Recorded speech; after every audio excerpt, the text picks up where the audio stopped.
लगभग 2 से 3 महीने पहले मैंने आप लोगों को एक कहानी सुनाई थी जिसमें सांप ने 3 जनों की काटकर हत्या कर ली थी। और वो दिन था करवा चौथ का। करवा चौथ वाले दिन एक दंपति और उसके बच्चे की सांप के काटने से जान गई थी। ये मामला था हापुड़ के सदरपुर गांव का। किस तरीके से सदरपुर गांव यहाँ पर नागलोक बन गया था और लोग इतने डरे हुए थे कि वो वहां से पलायन करने पर मजबूर हो गए थे। अलग अलग टीमें आई, वन विभाग की टीम आई, सपेरों को बुलवाया गया, पुलिस प्रशासन आया, एसडीएम डीएम, कोई ऐसा आला अधिकारी नहीं था जो उस टाइम सदरपुर गांव के अंदर नहीं था। लगभग 7 से 8 दिन से भी ज्यादा ये विषय चर्चा में रहा, लेकिन आज तक भी उस चीज का खुलासा नहीं हुआ कि आखिरकार ये जो सदरपुर गांव में मौतें हो रही थी इसके असली कारण क्या था। क्या सचमुच सांप ने काटा था या कोई और वजह थी जिससे लोगों की जानें गई। जब मैंने वहां के लोगों से बातें की थी तो वो अलग अलग तरीके की बातें बता रहे थे। वन विभाग वाले अलग अलग तरीके की बातें बता रहे थे। हालांकि वहां से कुछ सांप पकड़े भी गए थे, लेकिन अभी तक कोई रहस्य ऐसा खुलकर नहीं आया। तो ऐसी ही आज एक सच्ची कहानी मैं आप लोगों के बीच लेकर आया हूं जो कि बागपत जिले की है।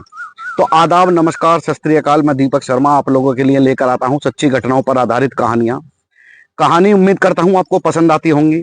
ये कहानी अगर आपको पसंद आए तो लाइक करना, कमेंट में अपनी राय देना। जो चैनल पर अभी नए जुड़े हैं वो चैनल को सब्सक्राइब करके जाना। उत्तर प्रदेश का एक जिला पड़ता है बागपत। बागपत का ही एक जगह लगती है छपरौली, और छपरौली का ही एक गांव लगता है लुम्ब। लुम्ब गांव की से ये कहानी स्टार्ट होती है। मनोज नाम का व्यक्ति लुम्ब गांव में अपने परिवार के साथ रहा करता था। परिवार में कुल मिलाकर 4 बहन भाई थे, माता पिता थे। मनोज का के जो पिता थे वो कुछ दिनों पहले ही उनका देहांत हो गया था और वो पूरे परिवार को छोड़कर इस दुनिया से चल बसे। मनोज अपने भाई बहनों में सबसे छोटा है। मनोज का जो बड़ा भाई था वो घर से बाहर कहीं दूसरी जगह पर नौकरी करता था।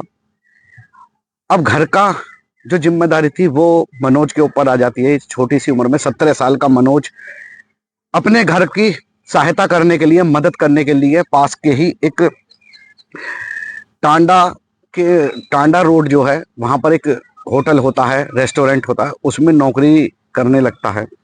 नौकरी करने लगता है तो उसकी जो जॉब लगती है वो वहां पर बावर्ची के तौर पर लगती है और बावर्ची का काम वो उस होटल में करने लगता है। मालिक ने कहा कि नौकरी तो मैं तुम्हें देता हूं, लेकिन तुम्हारा काम ये रहेगा कि तुम होटल पर ही रहोगे, रात को भी और दिन में भी। होटल में एक कमरा बना हुआ था तो वो दिन भर होटल में काम करता। जब होटल बंद होता तो वो उस कमरे में जाकर सो जाता था। ऐसे ही अभी लगभग कुछ दिन बीत जाते हैं।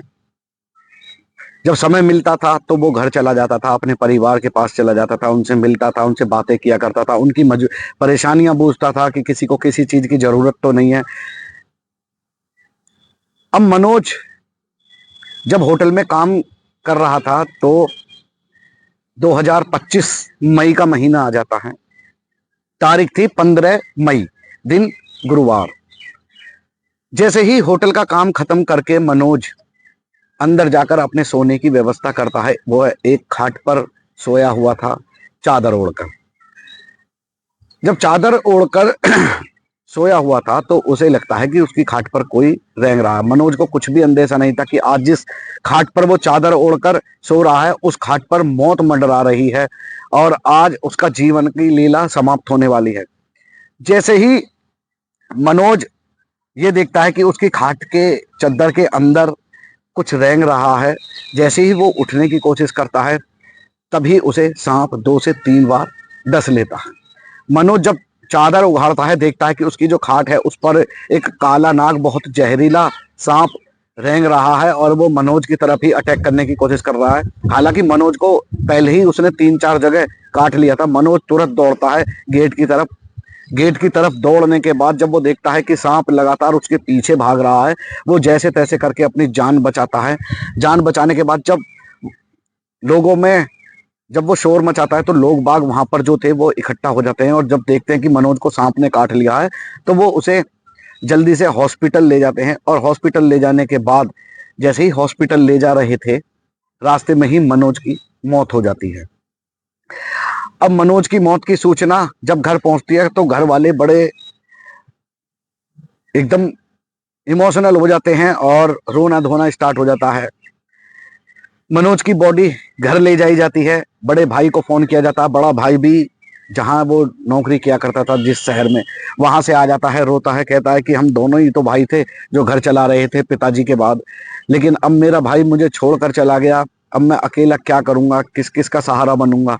इधर जो बहनें थी उनका बुरा हाल रो रो कर, माँ मनोज को सीने से लगाकर, जिस जो नाबालिग था अभी वो होटल पर काम किया करता था, उसे सीने से लगाकर कहती है कि मेरे लाल, अभी तो तेरी इतनी उम्र भी नहीं थी काम करने की, और पिताजी के जाने के बाद तू नहीं तो सारा घर यहाँ पर संभाला हुआ था, और तू ही हमें सब हमें छोड़कर चला गया, तेरे बाद हमारा क्या होगा इतना भी नहीं सोचा।